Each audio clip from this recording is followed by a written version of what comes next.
The sound of champagne glasses clinking echoes through the marble halls of the Shen family mansion, and I stand at the top of the grand staircase, watching my mother Zhao Li raise her crystal flute high in the air as she announces to the gathered crowd of Beijing's elite that today we celebrate Lin Wei's acceptance into the prestigious Central Academy of Fine Arts, my adopted sister's dream finally coming true after years of dedication and sacrifice from our family. And I feel my heart shatter into 1,000 pieces because today is my 25th birthday and once again, they have forgotten my name. I watch from the shadows as Lin Wei, beautiful and graceful in her designer qipao that costs more than most people's monthly salary, accepts congratulations from business moguls and society matrons who praise her artistic talent and her grateful nature, calling her such a treasure and what every family dreams of in a daughter. While I stand here in my plain black dress that I bought with my own money from my job managing 3 of father's subsidiary companies, work that apparently means nothing compared to Lin Wei's watercolor paintings of lotus flowers that look exactly like every other amateur artist's attempt at traditional Chinese subjects. Mother's voice carries across the room as she tells Mrs. Chen from the Tianhe group that Lin Wei is like our real daughter. She's so talented and grateful, not like some people who just take everything for granted and never appreciate what they have.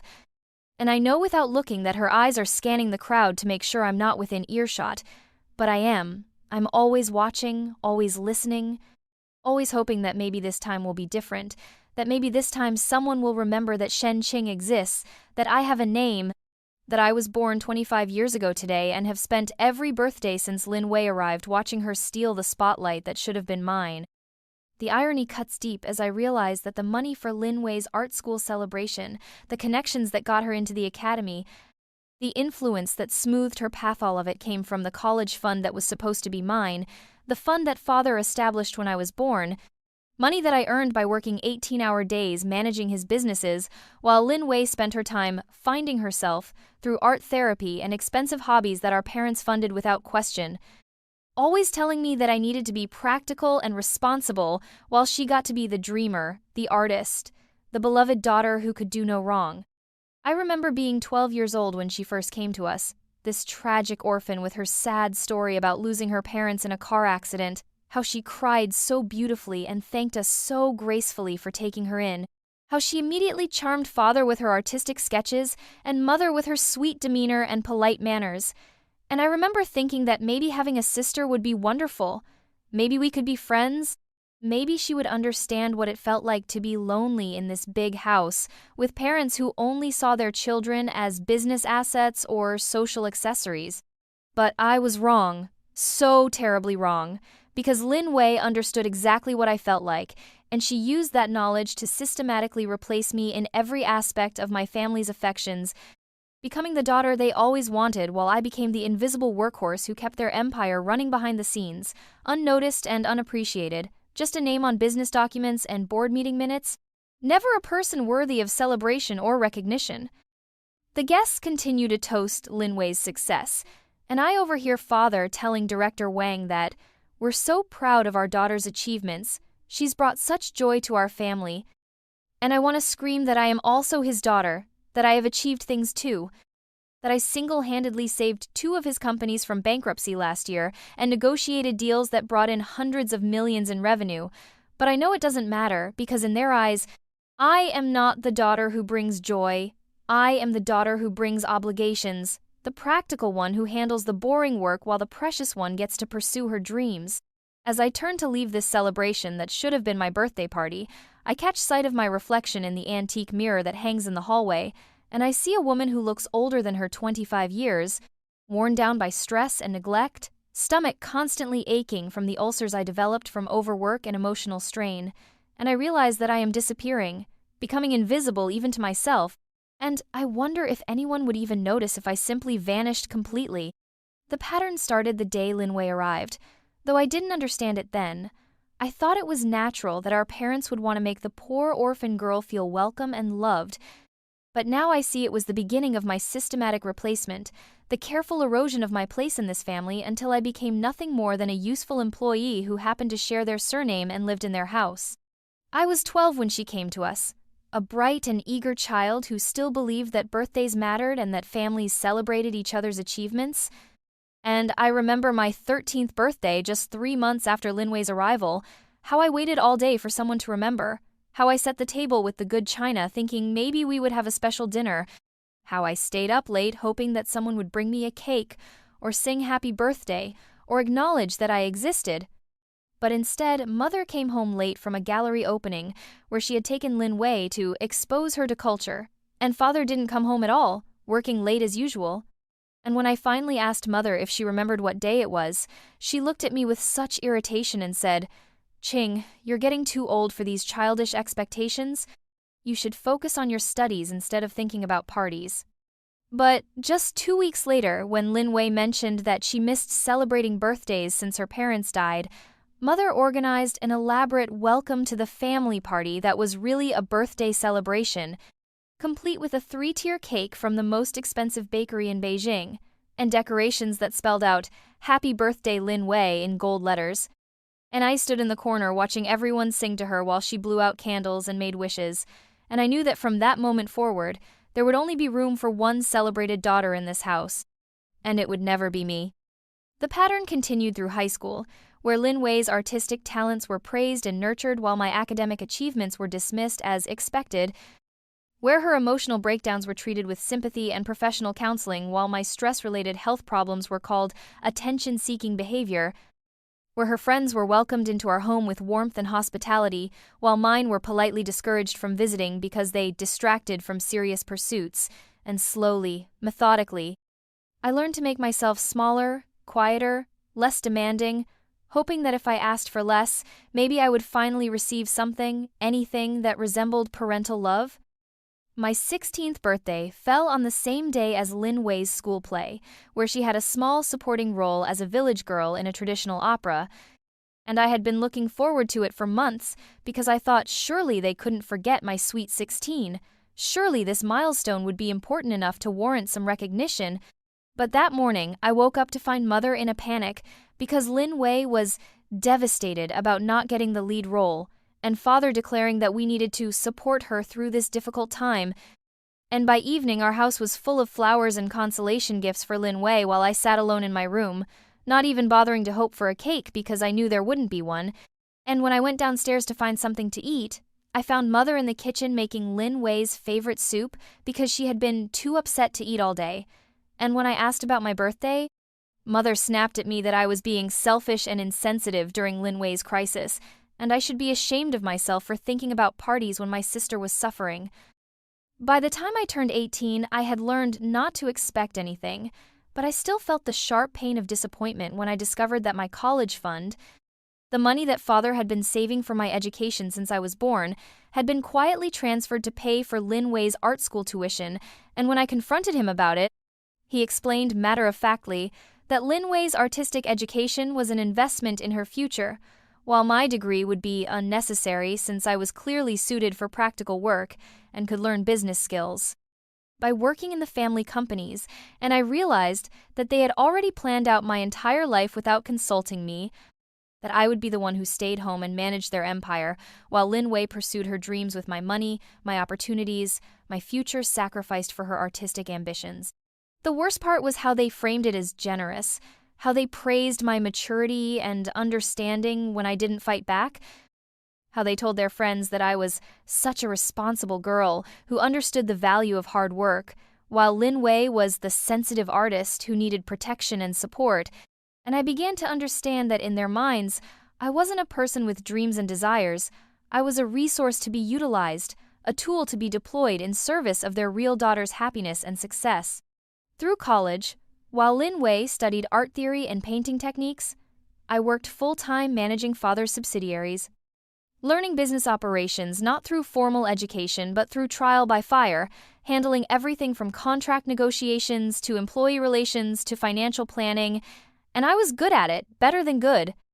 I was exceptional. I saved companies from bankruptcy and identified profitable opportunities that increased revenue by hundreds of millions. But none of it mattered because business success was expected from me, while Linway's amateur paintings were treated like priceless masterpieces, and I realized that no matter how much I achieved, I would never be the daughter they celebrated, because I was useful, and useful people don't get celebrated, they get utilized. The pattern that began when I was 12 reached its natural conclusion when I was 22, and father broke off my engagement to Shu Ziheng, the boy I had loved since childhood, the son of our neighbor's driver who had always remembered my birthday with small handmade gifts and genuine affection, the only person who seemed to see me as more than just a convenient tool. But father decided that I needed to remain available for a strategic marriage that would benefit the family business. While Lin Wei was free to date artists and poets and anyone who caught her fancy because her happiness was paramount, and I understood finally that I would never be allowed to have anything purely for myself, not love, not dreams, not even the simple recognition that I existed and mattered. The morning of my 25th birthday dawns gray and overcast, matching the heaviness in my chest as I wake up in my childhood bedroom, surrounded by the business awards I've won over the years. Meaningless plaques and certificates that no one ever acknowledges because they're not the kind of achievements that get celebrated in this house. And I lie in bed for a long moment, listening to the sounds of preparation downstairs, hoping against hope that maybe this year will be different, that maybe someone will remember that today is supposed to be my day. But I can hear Mother's voice directing the staff to set up decorations for Lin Wei's special celebration, and I know that once again, my existence has been erased in favor of my adopted sister's latest triumph.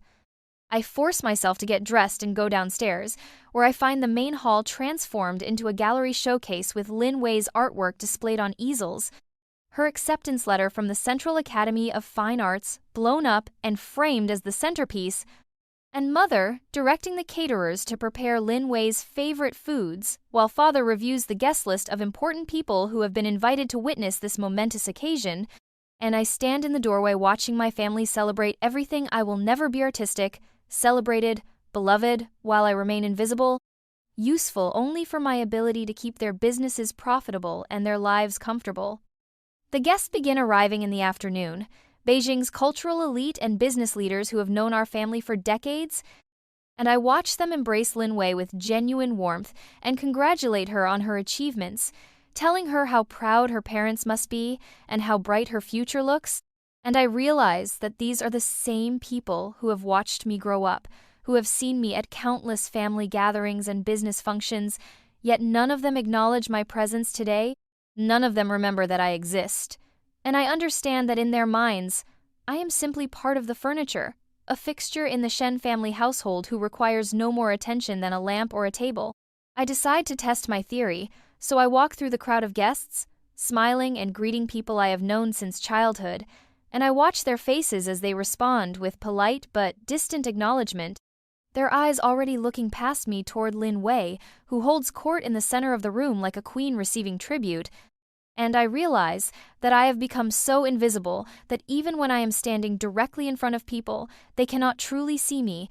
cannot remember that I am the daughter who has worked tirelessly to support this family's success, cannot comprehend that I might have feelings or desires or dreams of my own. The breaking point comes when I overhear Mother talking to Mrs. Leif Chen from the Tianhe group, explaining that Lin Wei is like our real daughter. She's so talented and grateful, not like some people who just take everything for granted and never appreciate what they have. And I know she means me. I know she is comparing me unfavorably to the adopted daughter who has replaced me in every way that matters, and I feel something crack inside my chest. Something that has been bending and straining for years, finally snapping under the weight of this casual cruelty.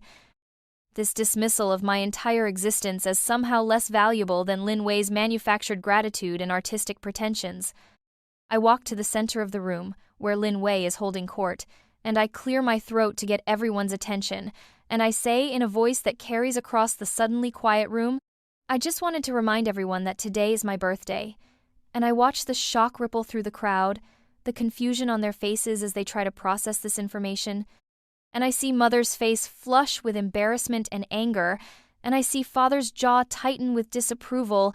and I see Lin Wei's eyes widen with what looks like genuine surprise, but which I now recognize as carefully practiced manipulation. Mother recovers first, her voice sharp with reproach as she says, "Ching, don't be so selfish. Lin Wei's achievements are more important than arbitrary dates. You're 25 years old. Surely you can understand that some things matter more than personal celebrations." And I feel the familiar sting of being made to feel small and unreasonable for wanting basic recognition, for daring to suggest that my birthday might be worthy of acknowledgement. And I realize that even in this moment of confrontation, I am being positioned as the problem, the selfish daughter who disrupts the family harmony by demanding attention. Father steps forward, his voice cold and dismissive as he says, "You're too old for birthday parties anyway. You should focus on finding a husband instead of acting like a child." And I understand that in his mind, my only value lies in my potential as a marriage alliance, that my years of dedicated service to his businesses mean nothing compared to my failure to secure a strategic partnership through matrimony, and I feel the last vestiges of hope die in my chest, as I realize that I will never be more than a useful tool in his eyes, never a beloved daughter worthy of celebration or recognition. Linwei steps forward then, her voice trembling with what appears to be genuine emotion as she says, "Oh Qing, I'm so sorry. I didn't know it was your birthday. We should share this celebration. After all, we're sisters." And she reaches out to take my hand with what looks like sincere affection, but I can see the calculation in her eyes. The way she immediately makes herself the center of attention, even in her apparent generosity, turning my moment of rebellion into another opportunity to showcase her kindness and selflessness. And I realize that she has been manipulating these situations for years, always positioning herself as the victim or the saint, while I become the villain or the ungrateful daughter. The stress of the confrontation, combined with years of overwork and emotional neglect, causes my stomach to cramp violently, and I double over in pain as the ulcers I have been ignoring for months finally demand attention, and I can taste blood in my mouth as I collapse to my knees on the marble floor, and I hear someone calling for a doctor, but through the haze of pain I can hear Mother's voice saying, "This is so embarrassing, what will people think?" and Father saying, "We need to get her to a hospital quickly before this disrupts the party any further," and I understand that even in my medical emergency, their primary concern is how my suffering affects Linwei's special day. The ambulance ride passes in a blur of pain and confusion, and at the hospital I am alone because my family has stayed behind to salvage Linwei's celebration, to apologize to the guests for the disruption, to ensure that this moment of crisis doesn't overshadow the important business of celebrating their real daughter's achievements. And I lie in the hospital bed listening to the monitor's beep while a doctor explains that my stomach ulcers have perforated and I need immediate surgery. And I realize that I don't even have anyone to call, no one who would worry about me or visit me or care whether I live or die. The surgery is successful, but complications arise during recovery, and I find myself hemorrhaging internally while my family is at an after-party for Linwei, celebrating her acceptance into art school with champagne and laughter while I bleed slowly to death in a sterile hospital room, and I can hear the nurses talking about how unusual it is for a patient to have no visitors, how they tried to reach my family but were told that they were at an important social function and couldn't be disturbed, and I realize that even in my final moments, I am an inconvenience to be managed rather than a person to be mourned. As my vision begins to fade and the monitors start to alarm, I think about the 25 years I have spent trying to earn love that was never available to me, trying to prove my worth to people who had already decided I was expendable, and I feel a strange sense of peace as I understand that I am finally being released from the burden of being invisible, from the exhaustion of trying to matter to people who will never see me as more than a useful tool. And my last thought before the darkness takes me is that they will probably forget to put my name in the obituary, just like they forgot it on my birthday, and Linwei will find a way to make even my death about her somehow. Then I opened my eyes and realized I had been reborn. I am staring at my childhood bedroom ceiling, the same water stain in the corner that has been there since I was 15, the same crack in the plaster that Father never bothered to fix, because this room wasn't important enough to warrant his attention. And I know with absolute certainty that I am 22 years old again, that I have been given a second chance, that somehow, impossibly, I have returned to the exact moment when everything began to fall apart, 3 years before my death, on my 22nd birthday morning when my parents gave my college fund to Linwei for her art school tuition. The knowledge hits me like a physical blow, every memory of my past life crystal clear in my mind, every moment of neglect and disappointment and casual cruelty preserved with perfect clarity, and I can feel the phantom pain in my stomach where the ulcers haven't developed yet, can taste the metallic flavor of blood that won't come for 3 more years, Can hear the echo of my family's voices dismissing my medical emergency as an inconvenience to their celebration, and I realize that I have been granted the most precious gift imaginable, the chance to rewrite my story, to change my fate, to become someone who cannot be ignored or forgotten or dismissed. I sit up in bed and look around my room, taking inventory of this moment I remember so clearly, and I can hear the familiar sounds of preparation downstairs. Mother's voice directing the staff to prepare for Lin Wei's special celebration, the same words that will echo through my life until the day I die alone in a hospital bed. But this time I know what they mean, this time I understand the choice that lies before me, and I feel a cold clarity settling over me like armor, protecting me from the pain of hoping for something that will never come.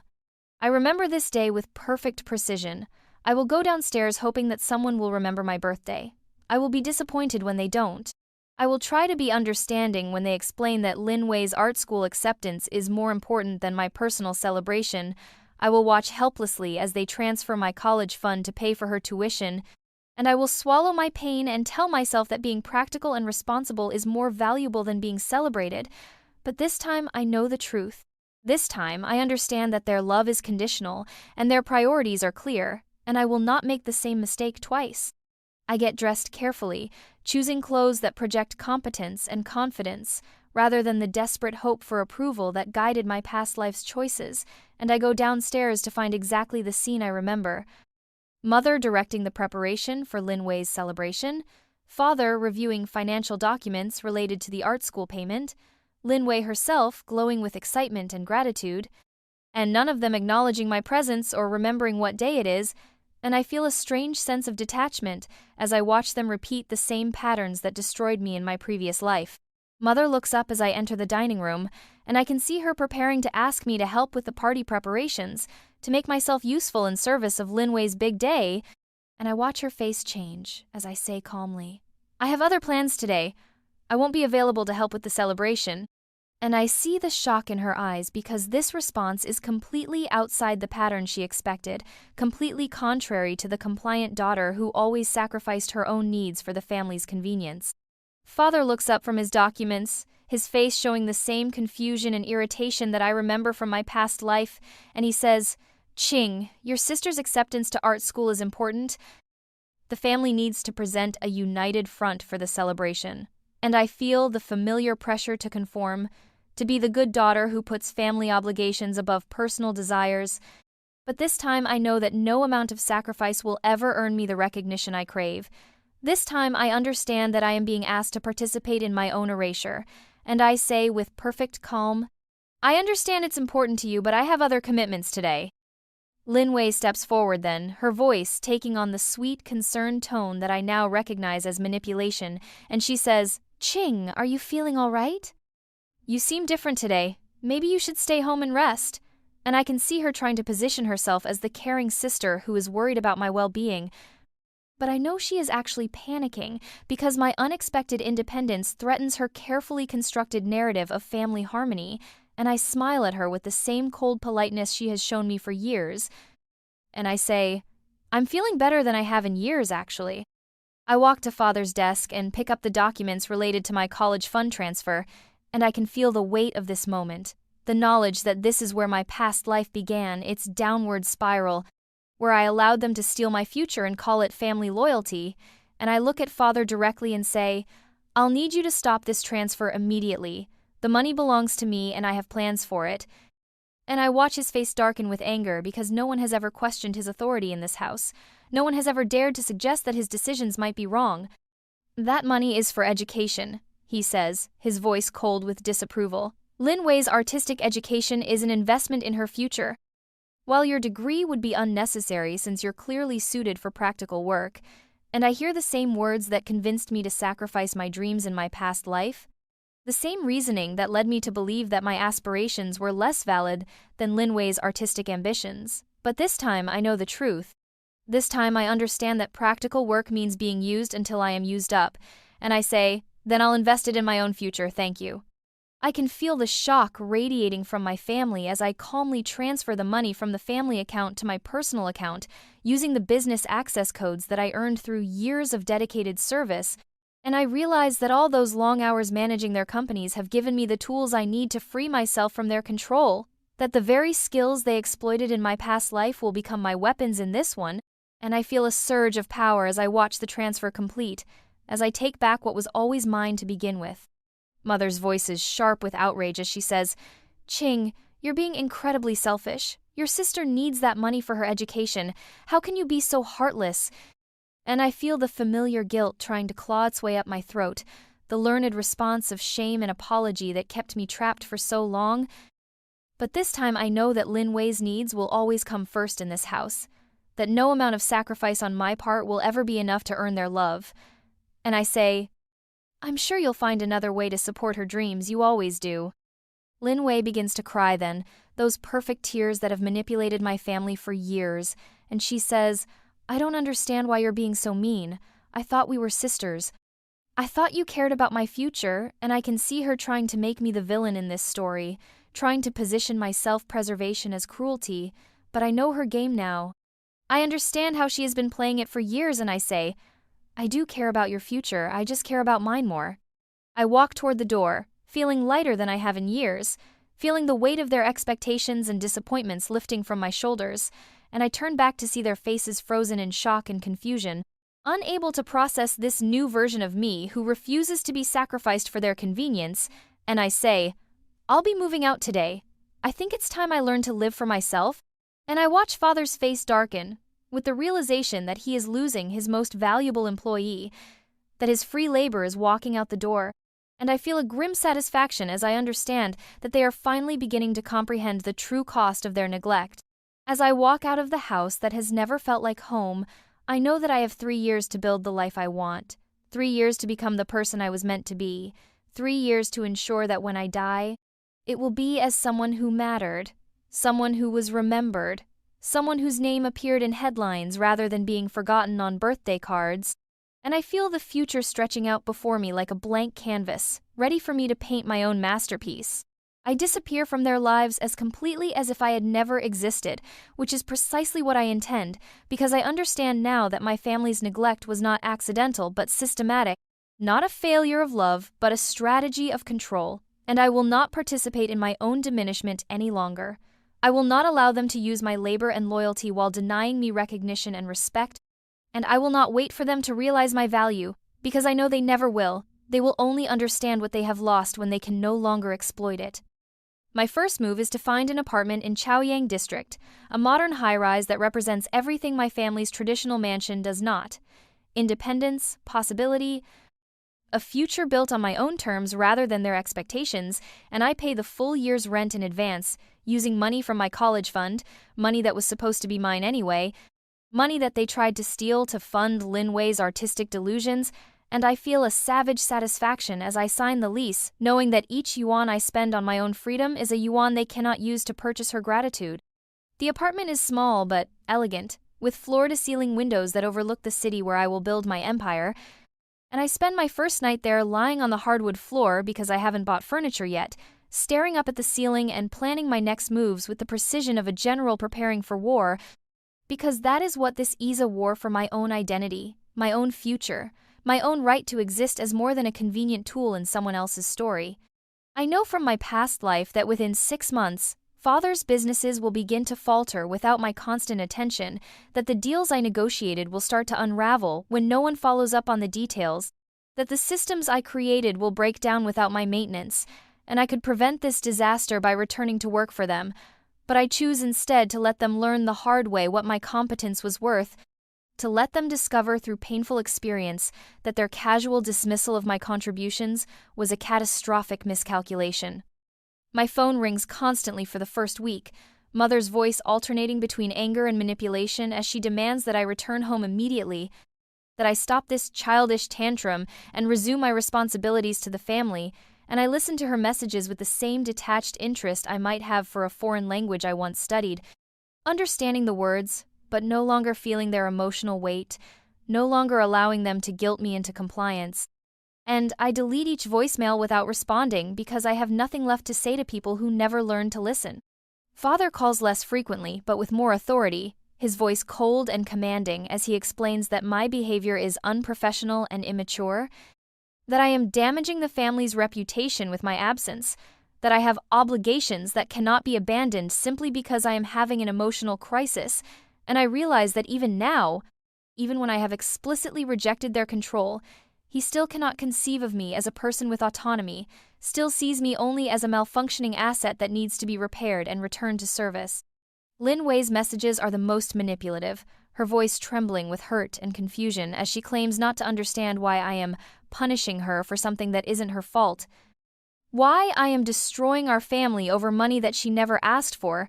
and I can hear the calculated innocence in her tone. The way she positions herself as the victim, even when she is the primary beneficiary of my parents' favoritism, and I understand that she has been playing this game for so long that she may have forgotten where the performance ends and her real personality begins. While they exhaust themselves with increasingly desperate attempts to manipulate me into returning, I use my insider knowledge of their business operations to begin building my own fortune, investing the remainder of my college fund in stocks that I know will soar, shorting companies that I know will crash, making calculated bets based on information that won't become public for months or years, and I watch my modest inheritance transform into serious money with the same satisfaction I once felt when solving complex business problems for my family. I register my own consulting company with the Business Administration Bureau, using my real name and credentials, but positioning myself as an independent contractor rather than a Shen family representative, and I begin reaching out to contacts I made during my years of managing father's subsidiaries, people who remember my competence and professionalism even if they don't remember my birthday, and I am surprised by how many of them are eager to work with me once they understand that I am no longer bound by my family's conservative business practices. My first major client is a tech startup that needs help navigating regulatory approval for their new app, and I use my knowledge of government connections and bureaucratic processes to expedite their application, earning a substantial fee and a glowing recommendation that leads to 3 more clients within the month, and I realize that I have been undervaluing my own skills for years, accepting the role of invisible support staff when I could have been the celebrated expert, the recognized authority, the person whose name appears in business publications rather than being buried in the acknowledgments section. The work is challenging but exhilarating, and I find myself working longer hours than I did for my family, but the difference is that now I am building something for myself. Now every success brings me closer to the recognition I have always craved. Now every achievement has my name attached to it, rather than being credited to the Shen family legacy, and I understand for the first time what it means to work with purpose beyond mere survival, to create value that belongs to me rather than being stolen by people who never appreciated it. 3 months after my departure, I receive a call from Xu Ziheng, the boy I loved in my past life, the one whose heart I broke when I chose family duty over personal happiness, and his voice is cautious and confused as he explains that he heard I had left my family and started my own business, that he wondered if I might be willing to meet for coffee to catch up, and I feel a flutter of the old attraction mixed with new confidence, understanding that this time I am free to choose love over obligation, free to build a relationship based on mutual respect rather than strategic advantage. We meet at a small cafe in Sanlitun, the same neighborhood where we used to walk together when we were young, and the world seemed full of possibilities, and I can see the surprise in his eyes when he looks at me, the way he notices that I carry myself differently now, that I speak with authority rather than apology, that I am no longer the diminished shadow of myself who accepted her family's neglect as natural and inevitable, and I realize that my transformation is visible to others, that the confidence I feel inside is radiating outward, changing how people perceive and interact with me. "You look different," he says, his voice soft with something that might be admiration, more yourself, if that makes sense. And I understand that he is seeing me clearly for the first time, seeing the person I was meant to be rather than the person my family tried to make me become, and I feel a rush of gratitude that at least one person from my past life is capable of recognizing my worth, of seeing beyond the role they expected me to play. I tell him about my new business, about the satisfaction of working for myself rather than being an unpaid servant in my family's empire,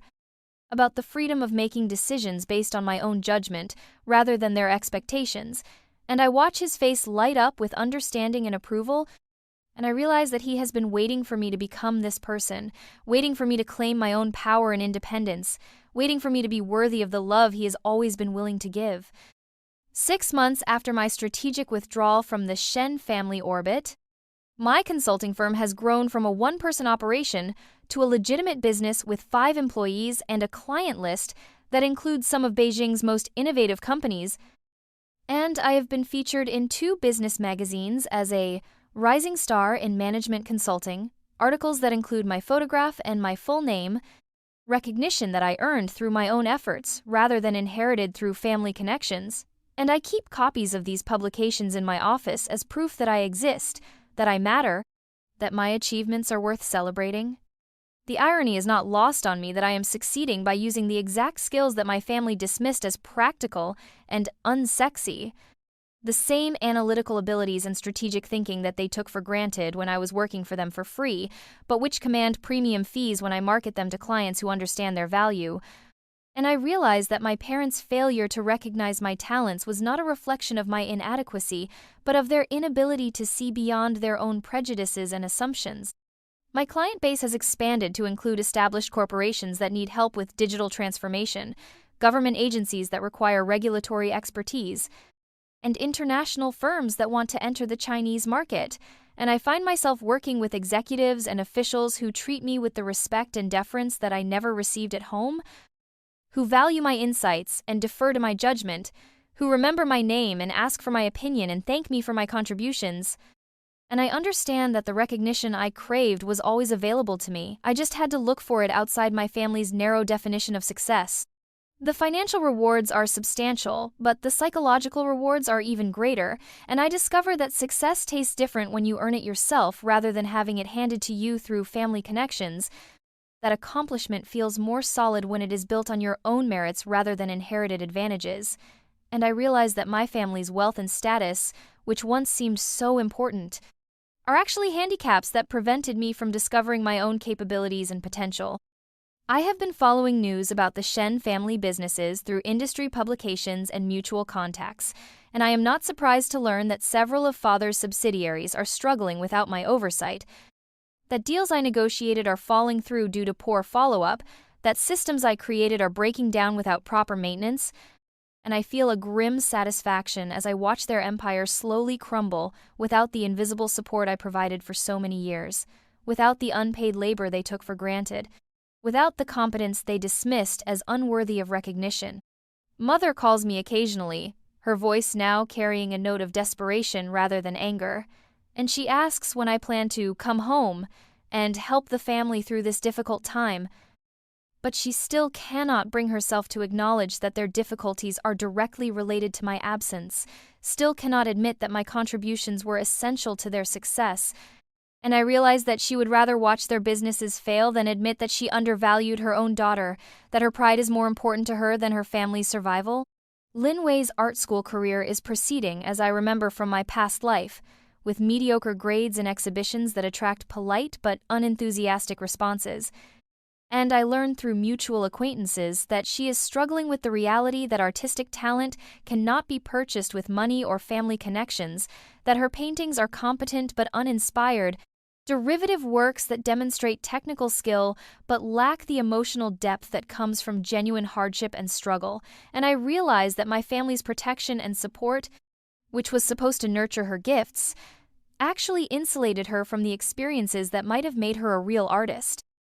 The contrast between our trajectories is becoming increasingly apparent to Beijing's business and social circles, and I am invited to speak at conferences and industry events where I share insights about entrepreneurship and business strategy, where my name appears in programs and my photograph is included in promotional materials,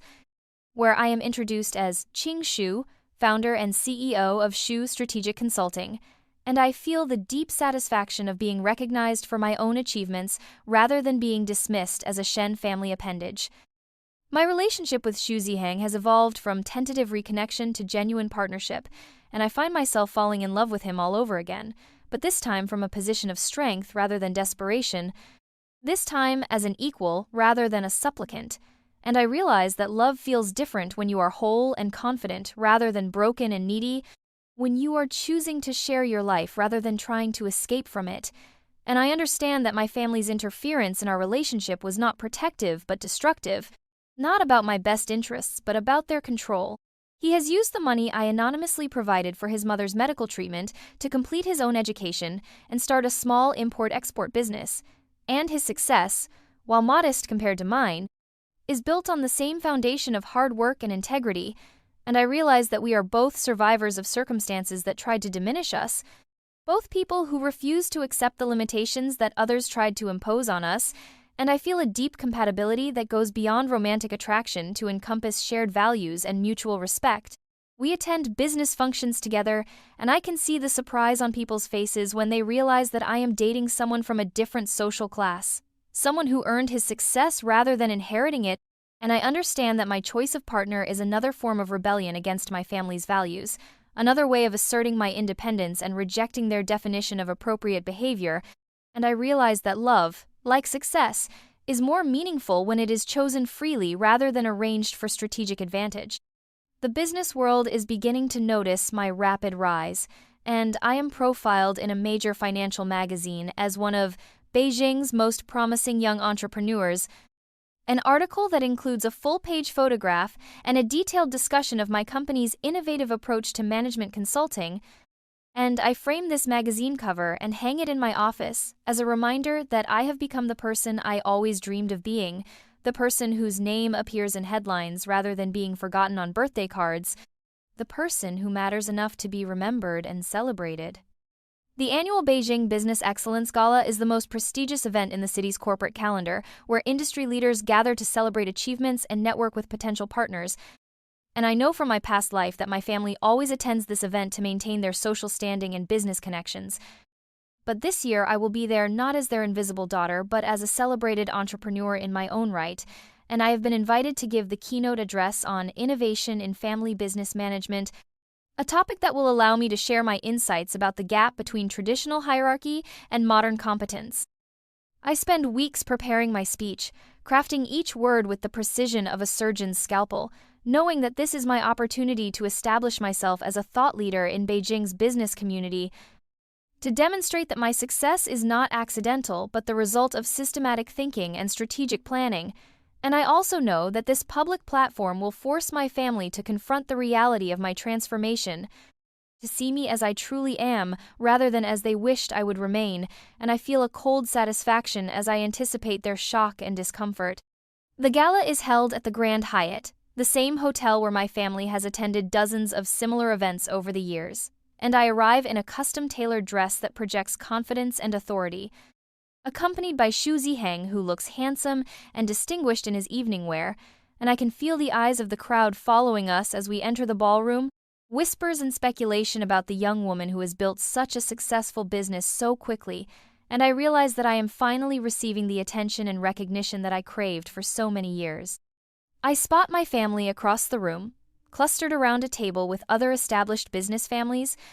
and I can see the shock on their faces as they realize that I am not only present, but prominently featured on the evening's program, that I am here as a peer rather than a dependent, that I have achieved the kind of success that commands respect and admiration, and I watch Mother's face pale with what might be shame or anger or simply disbelief that her dismissed daughter has become someone worthy of celebration. Father's expression is harder to read, but I can see him studying the program with the same intensity he once brought to contract negotiations, perhaps calculating the business implications of my success, perhaps wondering if there is still time to repair our relationship and benefit from my rising star. And I feel a bitter amusement as I realize that he is probably the first person in our family to truly understand what they have lost, to recognize that my value extends far beyond free labor and convenient compliance. Lin Wei is seated between my parents, looking uncomfortable in a dress that probably cost more than most people's monthly salary,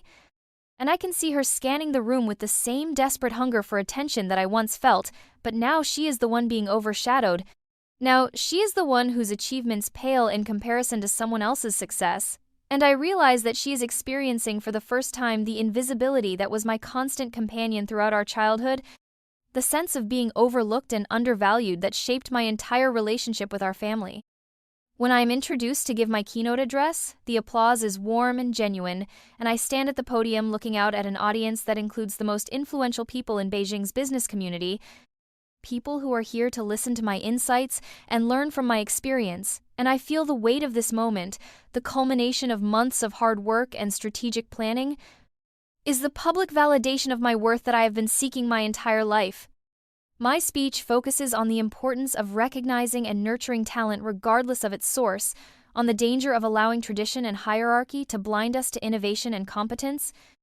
on the need for families and organizations to create systems that reward merit rather than favoritism. And while I never mention my own family by name, I can see the understanding in the audience's eyes, the recognition that I am speaking from personal experience about the cost of wasted potential and dismissed talent. Some families, I say, looking directly at my parents' table, invest in their true assets, while others waste resources on superficial appearances, and the difference between these approaches becomes apparent not immediately but over time when the hidden contributors reveal themselves to be the foundation of success, while the celebrated favorites prove to be decorative but ultimately insubstantial. And I watch my family's faces as they realize that I am describing them with surgical precision, that I am exposing their failures to the very people whose respect they most desire to maintain. The response to my speech is overwhelmingly positive, and I am surrounded by people who want to complement my insights and discuss potential business opportunities, and I can see my parents watching from across the room as I am celebrated and courted by the same people who have known me peripherally for years but are now seeing me clearly for the first time, and I realize that this moment represents the complete reversal of our family dynamic, the transformation of the invisible daughter into the star of the show while the celebrated daughter fades into the background. Mother approaches me during the networking reception, her face a mask of polite composure that barely conceals her emotional turmoil, and she says, "Ching, that was a very interesting speech." Very. Pointed.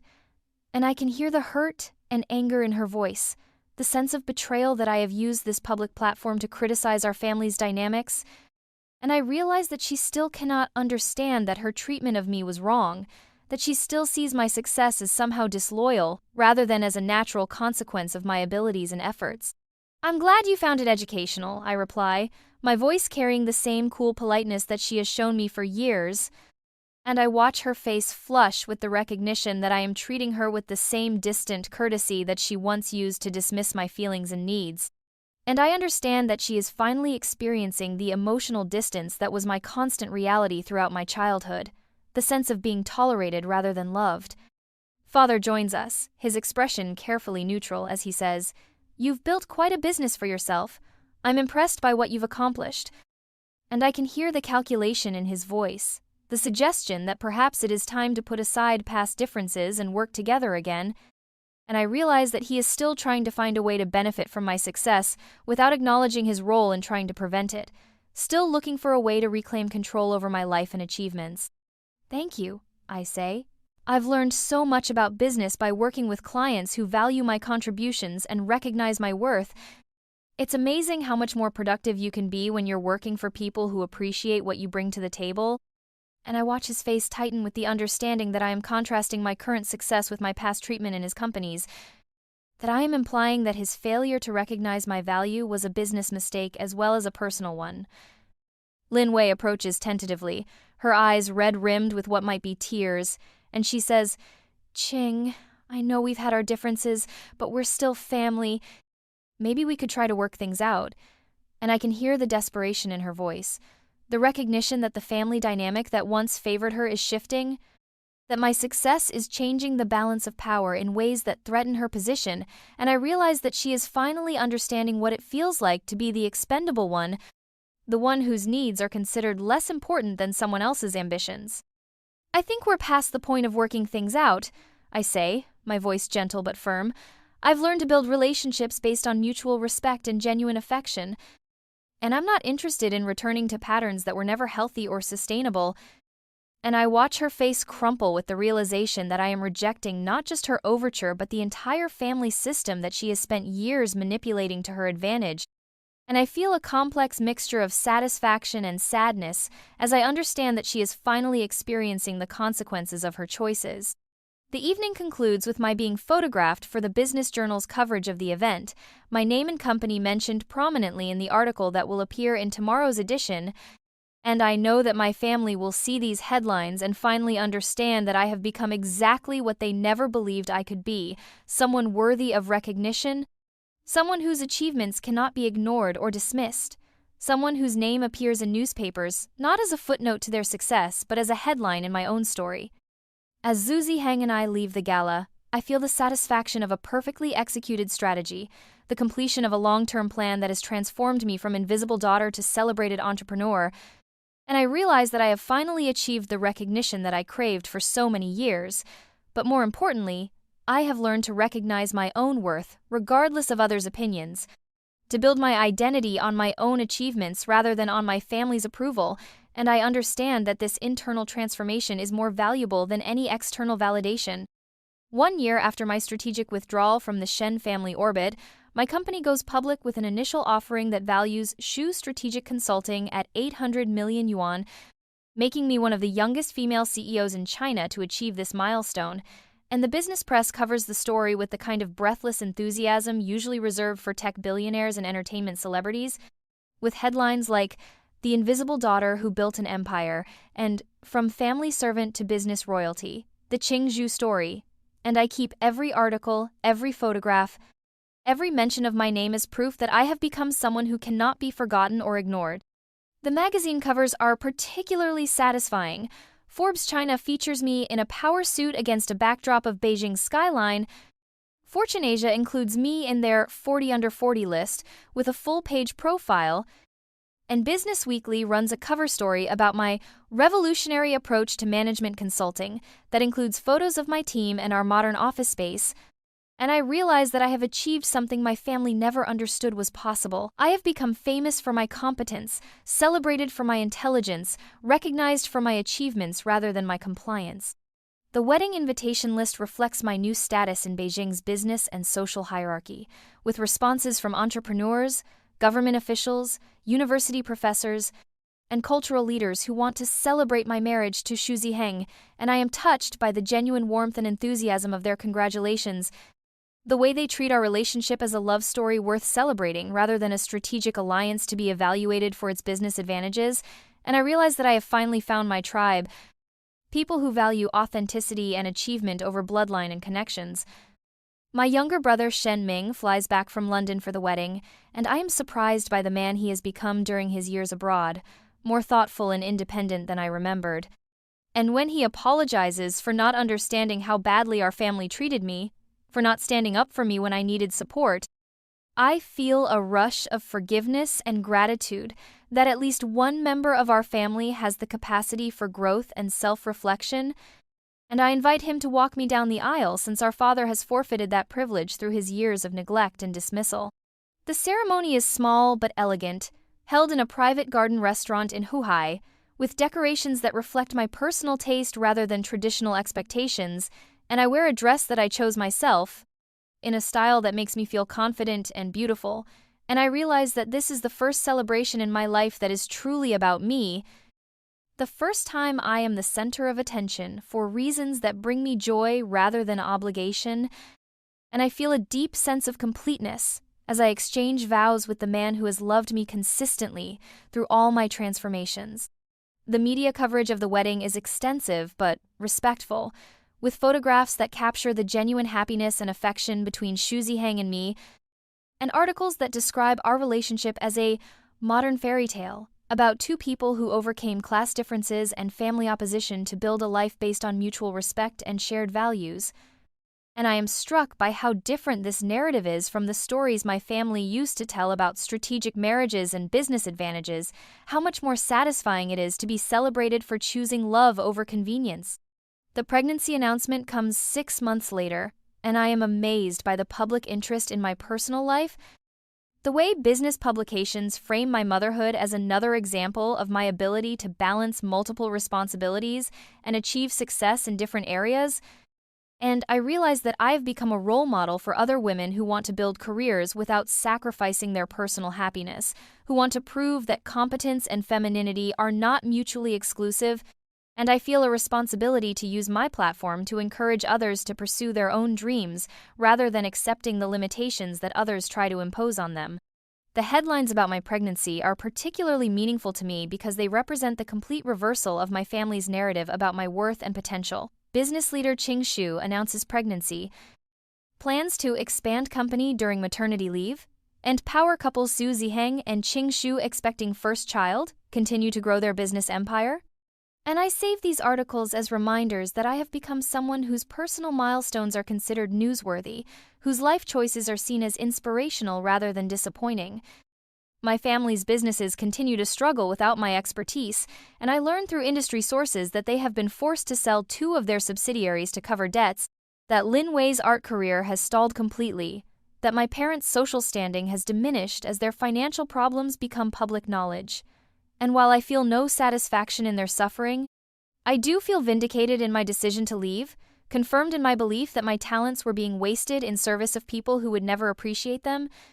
and I realize that their downfall was not caused by my departure, but by their failure to recognize and nurture the resources they had available. Mother sends me a card when my daughter is born, a generic congratulations note with a brief message about hoping to meet her granddaughter someday, and I feel a complex mixture of sadness and relief as I understand that even this gesture is about her needs rather than mine, that she still cannot bring herself to acknowledge her mistakes or make a genuine effort to repair our relationship, and I realize that I have finally reached a place where her approval is no longer necessary for my happiness, where her love is no longer essential for my sense of self-worth. The business world continues to celebrate my achievements, and I am invited to speak at international conferences about entrepreneurship and innovation, to serve on boards of directors for major corporations, to mentor young women who want to follow in my footsteps, and I find deep satisfaction in these opportunities to share my knowledge and experience with others who understand the value of hard work and strategic thinking, who see my success as proof that competence and determination can overcome any obstacle. My daughter's first birthday party is everything my own birthday celebrations never were, a genuine celebration of her existence, attended by people who love her unconditionally, filled with joy and laughter and the simple pleasure of marking another year of life. And as I watch her blow out her candle with help from her father, I feel a profound sense of completion, understanding that I have broken the cycle of neglect and favoritism that defined my childhood, that my daughter will grow up knowing that she is valued for who she is, rather than what she can provide for others. 5 years after my strategic withdrawal from the Shen family orbit, I am sitting in my corner office overlooking Beijing's financial district, reviewing quarterly reports that show Shu Strategic Consulting has become one of the most successful management consulting firms in Asia, when my assistant informs me that my parents are in the lobby demanding to see me, and I feel a familiar tightness in my chest as I realize that this confrontation, which I have been both dreading and anticipating for years, has finally arrived. I instruct security to escort them to my office, and I take a moment to compose myself, to remember that I am no longer the desperate daughter seeking their approval, but a successful businesswoman who has earned her place in the world through her own efforts. And I feel the confidence that comes from knowing that I have nothing left to prove to them, nothing left to lose from their disapproval, nothing left to gain from their recognition. They enter my office looking smaller somehow, diminished by the obvious signs of my success, and I can see them taking in the expensive furniture, the prestigious awards, the magazine covers featuring my photograph, the evidence that I have become someone important in my own right, and I realize that this is the first time they have seen me in my element, the first time they have witnessed the full scope of what I have achieved without their help or support. Mother's face is carefully composed, but I can see the strain around her eyes, the way she is struggling to maintain her dignity in the face of circumstances that have completely reversed our family's power dynamic, and she says, "Qing, you look well. Success seems to agree with you," and I can hear the forced politeness in her voice, the way she is trying to find some common ground that might allow us to repair our relationship, and I realize that she still doesn't understand the depth of the damage she has caused, still believes that casual pleasantries might bridge the gap created by years of systematic neglect. "Thank you," I reply, my voice professionally courteous. I've found that working with people who value my contributions has been very rewarding, and I watch her face tighten with the recognition that I am contrasting my current success with my past treatment in their household, that I am implying that their failure to appreciate my worth was a mistake that cost them dearly, and I feel a grim satisfaction as I understand that she is finally beginning to grasp the consequences of her choices. Father is less subtle in his approach, his voice carrying the same authoritative tone that once made me feel small and inadequate, and he says, "You've built quite an empire for yourself, but you're still our daughter. Family should stick together, especially in difficult times." And I can see him trying to reassert the old dynamics, trying to use emotional manipulation to convince me that I owe them something, that blood relationships should override the years of dismissal and neglect, and I realize that he still cannot conceive of me as an autonomous person with the right to make my own choices about who deserves my loyalty and support. "I'm curious about what you mean by difficult times," I say, my voice carefully neutral. "Are you referring to the fact that your businesses have been struggling since I left? Or something else?" And I watch his face flush with anger and embarrassment as he realizes that I am not going to pretend ignorance about their financial problems, that I am not going to politely overlook the connection between my departure and their declining fortunes, and I feel a cold satisfaction as I understand that he is finally being forced to confront the reality of what my unpaid labor was worth. "After everything we gave you," he says, his voice rising with indignation, "after we raised you and educated you and provided you with opportunities, this is how you repay us? By abandoning your family when we need you most?" And I can see him trying to reframe the narrative, trying to make me the villain in this story, trying to position my success as somehow stolen from them rather than earned through my own efforts. And I realize that he still cannot admit that his treatment of me was wrong, that he would rather cast me as ungrateful than acknowledge that I was undervalued. "Let me clarify something," I say, my voice taking on the same cold authority that I use in business negotiations. "You didn't give me opportunities. You gave me obligations. You didn't educate me, you exploited my labor. You didn't raise me, you used me. And the fact that you're here now, asking for my help after years of dismissing my worth, proves that you understand exactly what you lost when you chose to treat me as expendable." And I watch their faces change as they realize that I am not going to be manipulated by guilt or intimidated by anger, that I have finally found my voice, and I am not afraid to use it. Mother tries a different approach, her voice taking on the wounded tone that once made me feel guilty for having needs and desires. And she says, "We're family, Ching. We made mistakes, but we've learned from them. Surely you can forgive us and help us work together to rebuild what we've lost." And I can see her trying to minimize the damage she has caused, trying to position years of systematic neglect as simple mistakes that can be easily corrected. And I realize that she still doesn't understand that what she destroyed was not just my relationship with them, but my ability to trust that they could ever see me as anything other than a useful tool. "I have learned to work with people who valued my contributions from the beginning," I say, my voice gentle but firm. "I've learned to build relationships based on mutual respect and genuine affection, and I'm not interested in returning to patterns that were never healthy or sustainable." And I watch her face crumple with the realization that I am rejecting not just her overture, but the entire family system that she has spent years believing was natural and appropriate, and I feel a complex mixture of sadness and relief as I understand that I am finally free from the burden of seeking their approval. "You can't just cut us off," Father says, his voice desperate now. "You're our daughter. You have responsibilities to this family. You can't just pretend we don't exist." And I can see him struggling to comprehend a world where I am not available to be used, where my talents and resources are not automatically at his disposal. And I realize that he is experiencing for the first time the powerlessness that was my constant reality throughout my childhood, the sense of being dependent on someone else's goodwill and generosity. "I'm not pretending you don't exist," I say. "I'm simply choosing to exist independently of you, to build my own life based on my own values and priorities. And I've learned that I'm much happier and more productive when I'm working with people who see me as a person rather than as a resource to be exploited." And I watch his face darken with the understanding that I am describing him with surgical precision, that I am exposing his failures as a father and a leader, and I feel a profound sense of liberation as I realize that his opinion of me no longer has the power to hurt me. "What about Lin Wei?" Mother asks, playing what she probably thinks is her final card. "She's been struggling since you left. She misses having you as a sister. Maybe you could find it in your heart to forgive her for whatever you think she did wrong." And I can see her trying to use Lin Wei's supposed suffering as emotional leverage, trying to make me feel responsible for the consequences of decisions that were never mine to make.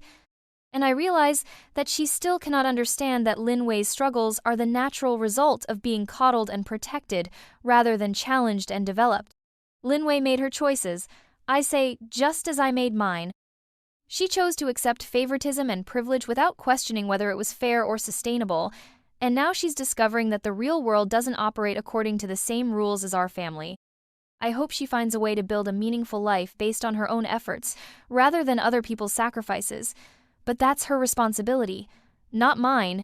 And I watch Mother's face go pale with the realization that I am not going to be guilted into sacrificing my happiness for Lin Wei's convenience, that I have finally learned to prioritize my own well-being over their expectations. I stand up from my desk, indicating that this meeting is over, and I walk to the door, opening it to reveal my security team waiting in the hallway, and I say, I think we've said everything that needs to be said. You're not welcome in my office or my life unless you can demonstrate that you understand what you did wrong and are genuinely committed to making amends, which would require acknowledging that your treatment of me was harmful and inexcusable, not just mistakes that can be glossed over with platitudes about family loyalty. And I watch their faces as they realize that I am setting conditions for reconciliation that they are probably incapable of meeting, that I am no longer available to be manipulated or exploited, that I have finally learned to protect myself from people who would use my love against me. As security escorts them from my office, I feel a profound sense of completion, understanding that I have finally closed the door on the chapter of my life where I defined myself through their approval and measured my worth by their standards, and I realize that the woman who died alone in a hospital bed, forgotten and dismissed, has been replaced by someone who commands respect and recognition, someone whose name appears in headlines rather than being overlooked on birthday cards, someone who has learned to value herself enough to demand that others do the same. I return to my desk and pick up the latest business magazine featuring my company's expansion into international markets, and I see my name in bold letters across the cover, and I understand that I have finally achieved what I set out to accomplish. I have become someone who cannot be ignored, someone who matters enough to be remembered, someone whose existence makes a difference in the world. And I realize that the greatest revenge is not the destruction of those who wronged you, but the construction of a life so meaningful and successful that their opinion becomes irrelevant. 5 years later, I am standing in my penthouse apartment, holding my second daughter while my husband reads the morning newspapers aloud, and when he mentions that the Shen family's remaining businesses have been sold to pay debts, I feel nothing but a distant sadness for people who never learned to recognize the value of what they had, who never understood that love and loyalty must be earned rather than demanded, and I realize that I have finally achieved the peace that comes from knowing that I have built a life worth living, surrounded by people who see me clearly and love me completely, and that no amount of recognition from those who failed to appreciate me could ever be more valuable than the recognition I have earned from those who truly matter. My daughter looks up at me with eyes that are bright, with trust and affection, and I understand that she will grow up knowing that she is valued for who she is rather than what she can provide for others, that she will never have to choose between being loved and being herself. And I realize that breaking the cycle of neglect and favoritism that defined my childhood is perhaps the greatest achievement of my life, more important than any business, success, or media recognition.